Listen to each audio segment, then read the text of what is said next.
Estamos hablando de las perspectivas que tiene nuestro país para este 2016.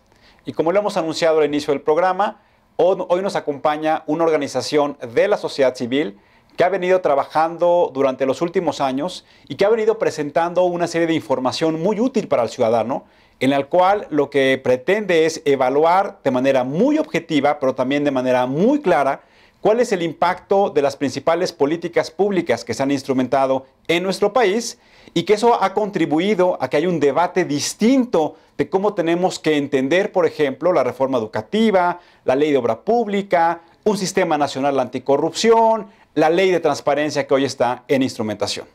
Y es por ello que hoy nos acompaña Edna Jaime, que es la directora de México Evalúa. Edna, muchas gracias por acompañarnos. Es un gusto, Tulio, muy feliz año y gracias por dar este espacio a México Evalúa. Feliz año también, Edna, y me gustaría preguntándote, sé que en alguna ocasión te preguntamos qué significaba para ti ser un buen ciudadano, ahora me gustaría preguntarte, ¿cómo has visto tú en estos últimos 12 meses, la evolución de la participación de los ciudadanos? ¿Has notado algún cambio, alguna transformación, o estamos en un estado en el cual la veíamos el año pasado? Yo creo que el sector social de la sociedad civil lo veo vibrante. Lo percibo vibrante, sobre todo pues, de aquella sociedad civil que se organiza para hacer análisis de política pública, para promover piezas legislativas, aquella que tiene una causa y la impulsa. Yo creo, Tulio, que en los últimos años ha habido un cambio radical. El contexto de este país cambió y se abrieron muchas oportunidades para organizaciones de sociedad civil. Me parece que las asimetrías que caracterizaban en un primer momento las organizaciones de sociedad civil vis a vis las burocracias en distintas dependencias gubernamentales, se ha cerrado esta brecha en materia de talento, en materia de recursos analíticos, en materia financiera, pero también pues toda la revolución en las comunicaciones nos ha ayudado a acercarnos a un público, a audiencias cada vez más amplias. Entonces creo que la sociedad civil tiene los instrumentos para influir en la política pública, para estar presente en los grandes debates nacionales, para ofrecer evidencia, ¿no?, para que en este país se tomen mejores decisiones. Entonces, yo soy optimista, Tulio.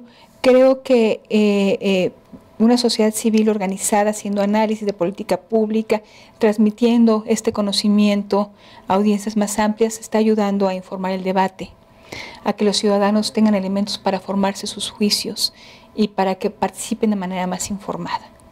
Una pregunta, Edna. Yo considero que ustedes son una de las instituciones más serias que tiene México, y lo cual como ciudadano les agradezco, porque la información que generan es información de alta calidad. Y toda la gente que te acompaña en tu equipo de trabajo es gente que está presente en los medios de comunicación y que está dando a conocer cuáles son los aspectos más relevantes de la política pública.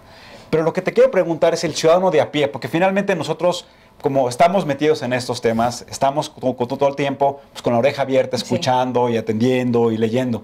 Pero el ciudadano de a pie, ¿realmente ha habido incentivos nuevos que le permitan saber para él que es mejor participar que ser un actor pasivo? Mira, Tulio, yo creo que estamos en un proceso de cambio que va a ser, que ha sido lento, porque tenemos un pasado que no favoreció nunca la participación ciudadana. Recordemos que en el viejo régimen político a los ciudadanos se nos organizó desde el poder. Una sociedad donde pues, un partido político decidió organizar en sectores distintos ámbitos de la vida en sociedad y era un régimen político donde había instrumentos de control político muy eficaces. Entonces, ahí donde surgía participación autónoma, siempre se mediatizó y el sistema estaba construido para eso, para cooptar, mediatizar. Y eso es nuestra herencia, por ponerlo de alguna manera, es nuestra herencia cultural. Y sí nos está costando trabajo deshacernos de ese legado. Yo estoy muy esperanzada de que las nuevas generaciones, que ya tienen parámetros distintos de referencia, tienen también patrones de comportamiento y de participación política diferente. Entonces creo que es un cambio generacional y que también se ve acompañado de que en la medida de que el ciudadano ve que si participa hay un cambio en la realidad, se motiva a participar. Si nos movilizamos sin ningún efecto, pues eso genera apatía. Pero sí estoy cierta que esto es uno de los temas que se deben trabajar a la sociedad mexicana, ¿no? Un componente de apatía, un componente de desconfianza, dificultad para generar acción colectiva, para organizarnos y lograr algún cambio. Vamos lento, Tulio, pero creo que no estamos parados, creo que no estamos detenidos. Nos movemos a paso lento, tenemos que deshacernos de esa herencia, viene el empuje de nuevas generaciones, acceso a información que no teníamos antes, y los medios de comunicación, los tradicionales, los digitales, pues sí van a producir un cambio en México, y creo que los jóvenes sí traen un ímpetu distinto. Pues tenemos que seguir trabajando en eso, Edna. Por supuesto, Tulio, por supuesto. Ahora, me gustaría preguntarte, ¿cómo ve México evalúa las condiciones macroeconómicas del país con respecto y que para dar sostenimiento a las políticas públicas? Mira, Tulio, ese es el tema, desde mi perspectiva, más importante, el desafío más grande. Aprender a vivir sin los ingresos petroleros y hacerlo con el menor sufrimiento posible. Escuchaba la semana pasada al secretario de Hacienda en el encuentro que hubo de embajadores y cónsules. Lo sentí muy optimista, ¿no? Diciendo que estábamos blindados para los vaivenes, la turbulencia internacional, pero hay focos rojos.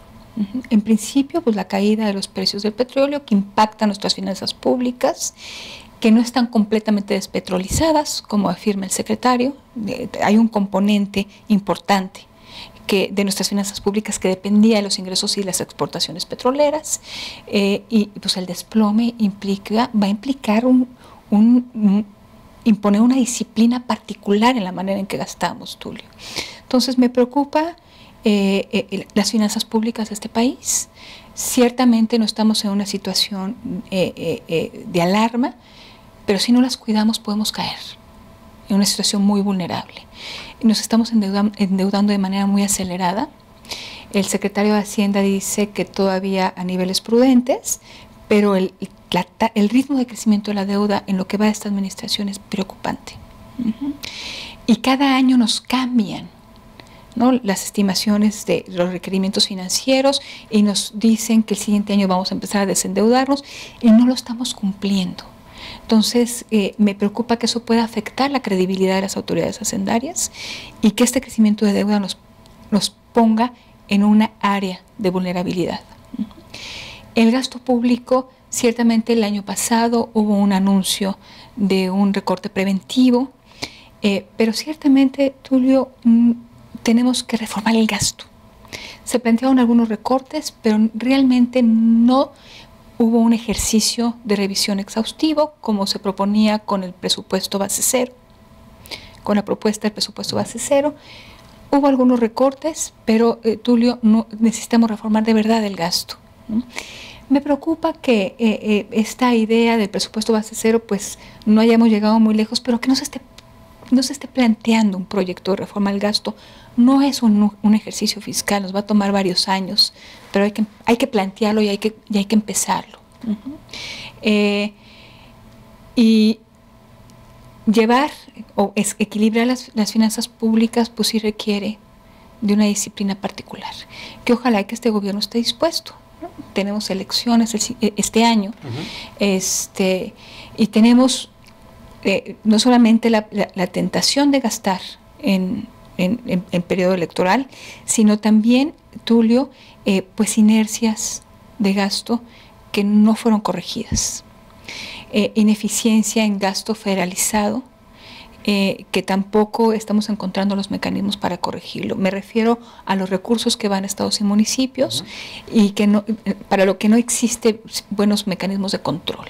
Y creo que al final del día el gasto público está arrojando pobres resultados, sus retornos son bajos y necesitamos cambiar esa ecuación sin lugar a dudas. Esa es uno de los grandes retos que tenemos pendientes en la sociedad civil, porque cuando hablamos, por ejemplo, en otros sistemas como el caso de Estados Unidos, cuando hay la discusión de la aprobación del presupuesto, pues todos los actores están involucrados, todo el mundo tiene las lupas puestas para identificar cuál es el verdadero impacto que tiene la inversión en diferentes áreas. Hay instrumentos y mecanismos para ver si ese peso que se invirtió, cuánto fue el retorno que tuvo en impacto social, cuál fue el retorno en términos productivos que tiene.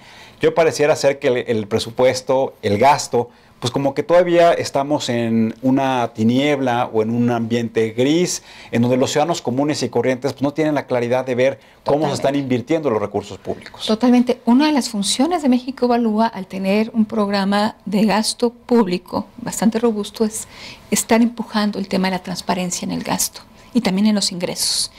Pero tienes toda la razón, Tulio. Mira, de la aprobación del paquete presupuestal este año, así como los anteriores, me llama la atención que nuestro legislativo no hace su trabajo. Ha claudicado a su función del control del gasto. Mira, el año pasado se nos había invitado a participar como en el War Room para la discusión del presupuesto, del paquete presupuestal. No hubo tal. Llega casi dictaminado de Hacienda y hay una disciplina increíble, no solamente en las huestes priistas, sino en el resto de partidos políticos. O sea, no están ejerciendo su función de contrapeso, que es vital. Nada va a sustituir esa función del legislativo. Entonces, mientras el legislativo no se asuma como el poder que tiene la facultad de revisar el gasto, de hacerlo en tiempo real, ojalá que tuviera las capacidades para irle dando seguimiento al gasto en tiempo real, mientras no tenga una oficina como la tiene el Congreso de Estados Unidos, que revise el gasto, que pueda precisamente estar generando evidencia de los resultados de los programas y a partir de eso asignar recursos, vamos a tener mucha pobreza en los resultados del gasto y en la manera en que se asignan los recursos escasos de esta sociedad. Porque me parece que es un tanto criminal, permíteme el adjetivo, que se saque el dinero de los bolsillos de los mexicanos, que las familias mexicanas tengan menos ingreso disponible porque pagan impuestos y que esa bolsa no le esté regresando retornos. Está clarísimo. Al mexicano. Salimos perdiendo. El dinero que sale de nuestra bolsa no es más productivo que si lo hubiéramos gastado nosotros, claro. Conservado. Entonces, hoy también en estas perspectivas para el 2016 tenemos una serie de reformas estructurales que buscan acompañar el gasto. Uno de ellos es, por ejemplo, la instrumentación del Sistema Nacional Anticorrupción, en donde México Evalúa fue una de las organizaciones que más trabajó en hacer propuestas y en negociar con los legisladores y con la Administración Pública Federal para hacer la realidad. ¿Cuál es el estado de situación de este Sistema Nacional Anticorrupción? Mira, me parece que en el 2006, así como es un reto aprender a vivir sin la renta petrolera, podemos construir instituciones de rendición de cuentas que nos generan una mejor democracia. Y tenemos en trámite leyes fundamentales. Sistema Nacional Anticorrupción, se aprobó una reforma constitucional en mayo del 2015.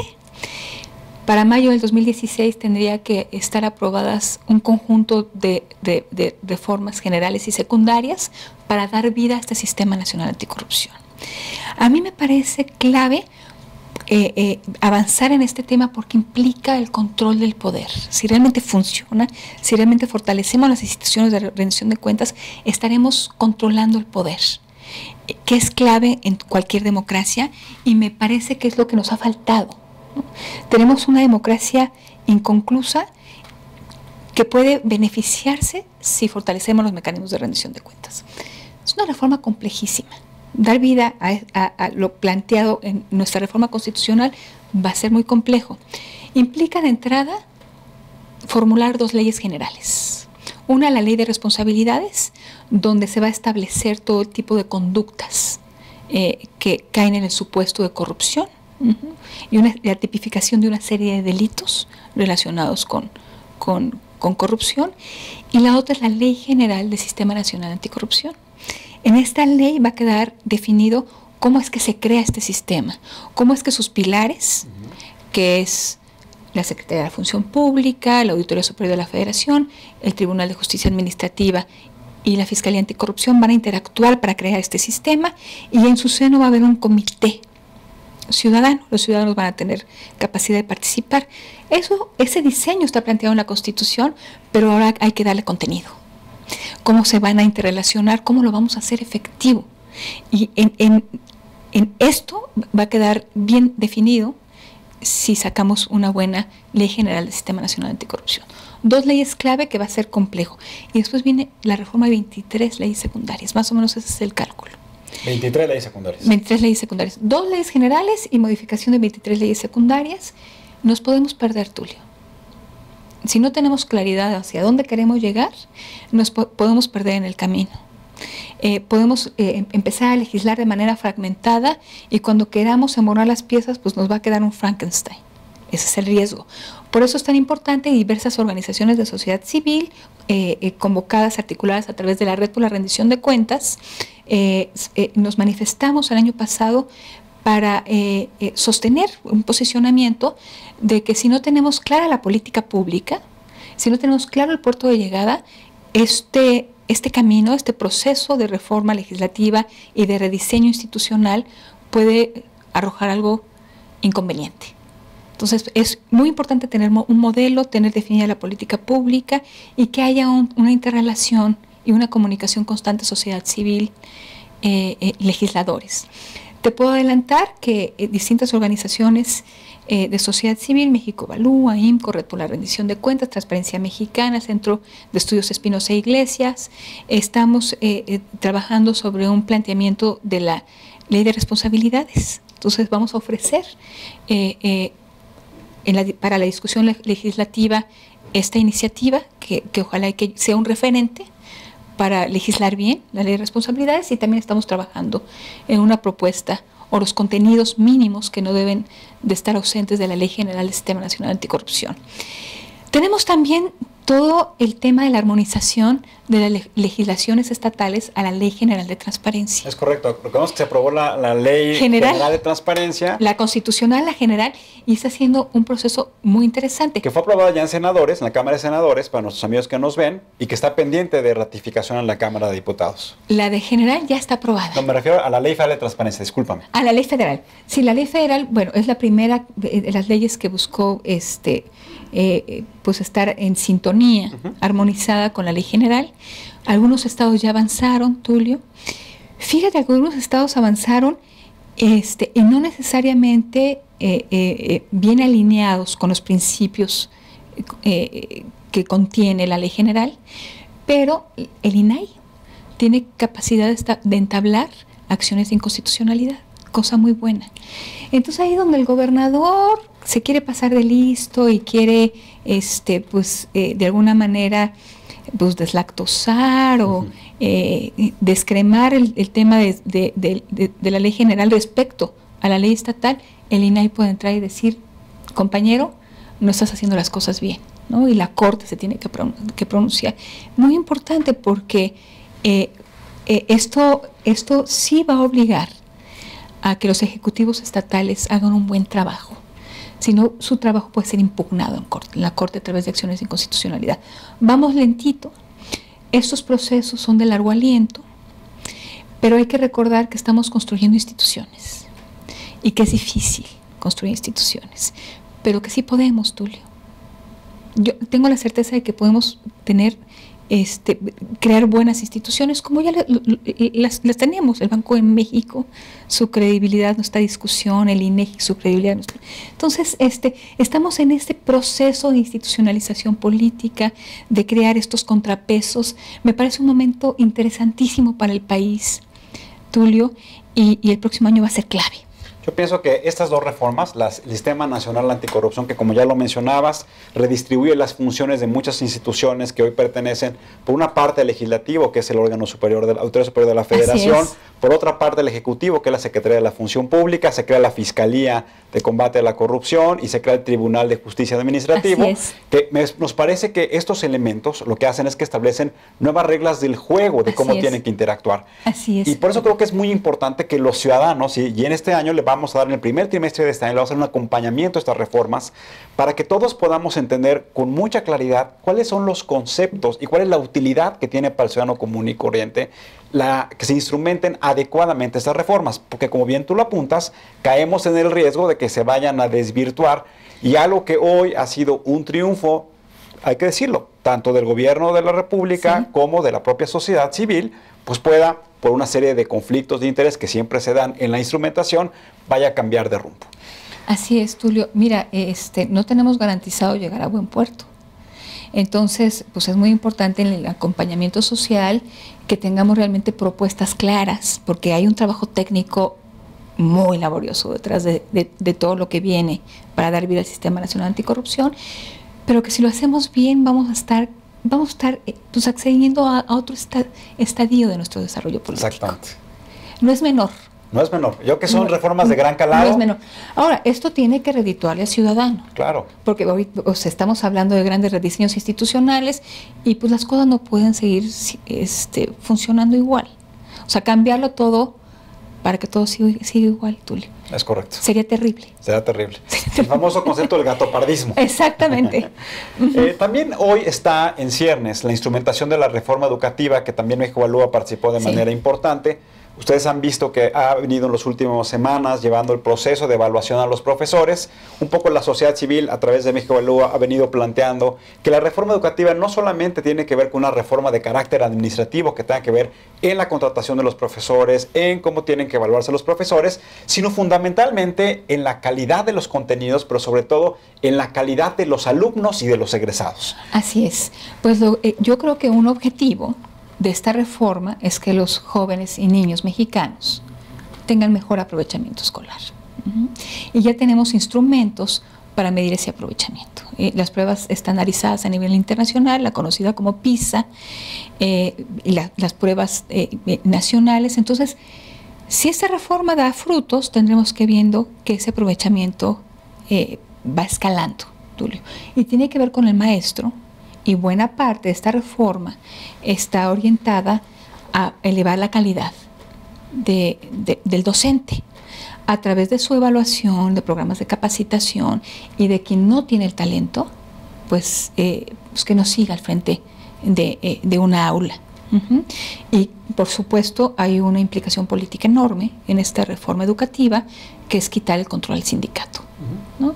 de la carrera magisterial, de muchas decisiones de las que se fue apropiando en demérito de la calidad educativa, con fines políticos y en demérito de la calidad educativa. Entonces, que el Estado retome los instrumentos, la rectoría sobre la educación, ciudadanos y Estado, y ir quitando el poder del sindicato, ir mejorando los atributos y las cualidades de los maestros, ir trabajando con planes de estudio, y en la calidad educativa influyen distintos aspectos, Tulio. El maestro es un factor, la infraestructura educativa es otro, los contenidos curriculares, la calidad de los elementos tecnológicos, pero también el origen de las familias, ¿no?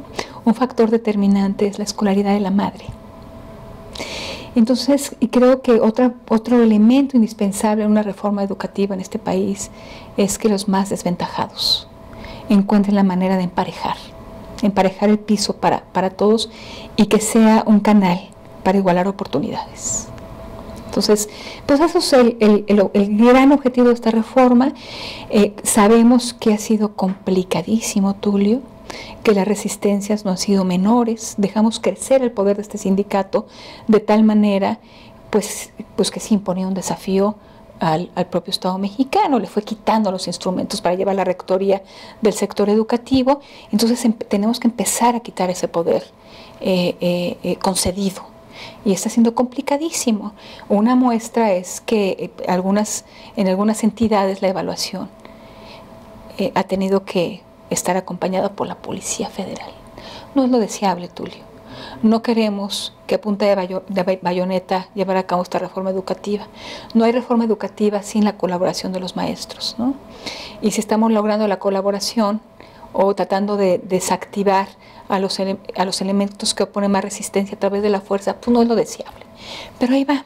Y me parece que toma un nuevo ímpetu esta reforma con el cambio de liderazgo en la SEP.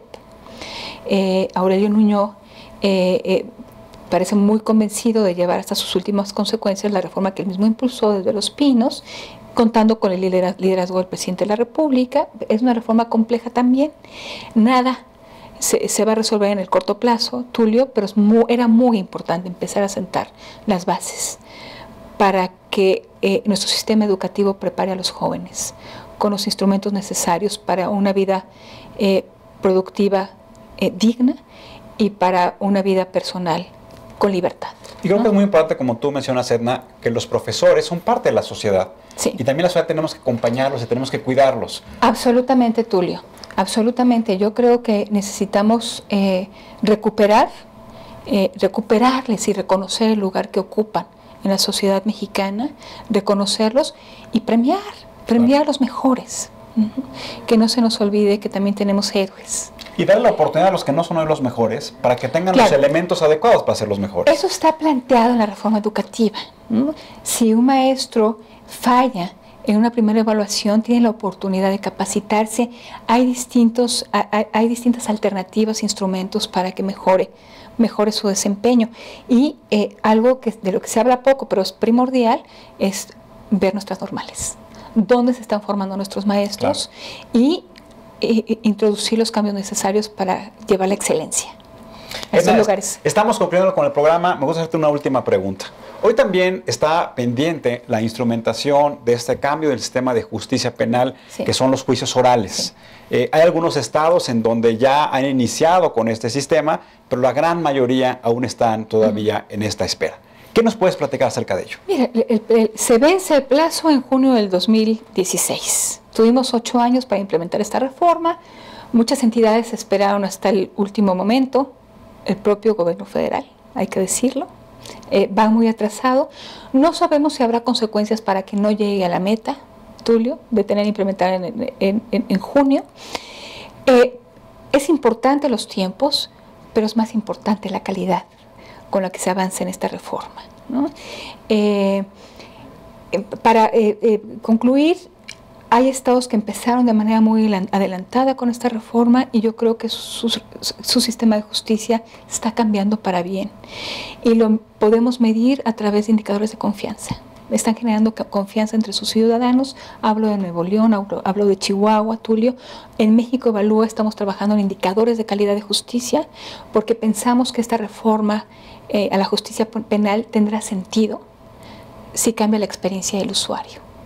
Si como víctima te acercas a la justicia y obtienes una respuesta distinta, es que esta reforma habrá valido la pena. Si como imputado entras en contacto con la justicia y se te respetan tus derechos y hay garantía a un debido proceso legal, nuestra justicia habrá cambiado, Tulio. Entonces, pues ojalá que lleguemos a la fecha de vencimiento con un avance importante, pero no perder de vista que esto tendrá sentido si la justicia significa algo diferente para los mexicanos. Edna, muchas gracias por acompañarnos el día de hoy, por este primer programa del año. Encantada, Tulio, muchas gracias por esta oportunidad. Muchas gracias por el trabajo de México Evalúa. De verdad, reconocemos la calidad de la información que generan, la probidad y la objetividad con la que siempre se desempeñan. Te agradezco mucho los comentarios. Amigos, pues para despedirnos, pues yo creo que claramente nos gustaría que el 2016 sea como la mejor postal en la que digamos que fue el año en donde se sentaron las bases para la calidad de la gobernabilidad a través de instrumentar una reforma anticorrupción y una reforma de transparencia en los 3 niveles de gobierno. Que sea el año en donde también fue realidad la calidad de la educación a través, como lo mencionaba Edna, de una reforma no solamente a los profesores, sino a la formación de los nuevos profesores, a los padres de familia, a los alumnos, a los evaluadores y a los directores de las escuelas. Que sea el año en donde sentaron las bases para cambiar la calidad de la justicia a través de hacer realidad los juicios orales. Y todo esto depende de que nosotros los ciudadanos acompañemos estas reformas, acompañemos a las organizaciones de la sociedad civil que están impulsando de manera académica y técnica los contenidos adecuados de estas reformas y que esto contribuya a que todos nosotros generemos y tengamos mayor confianza en nuestras instituciones y eso signifique mayor participación de nosotros mismos. Muchas gracias, nos vemos en la próxima emisión. Buenas noches.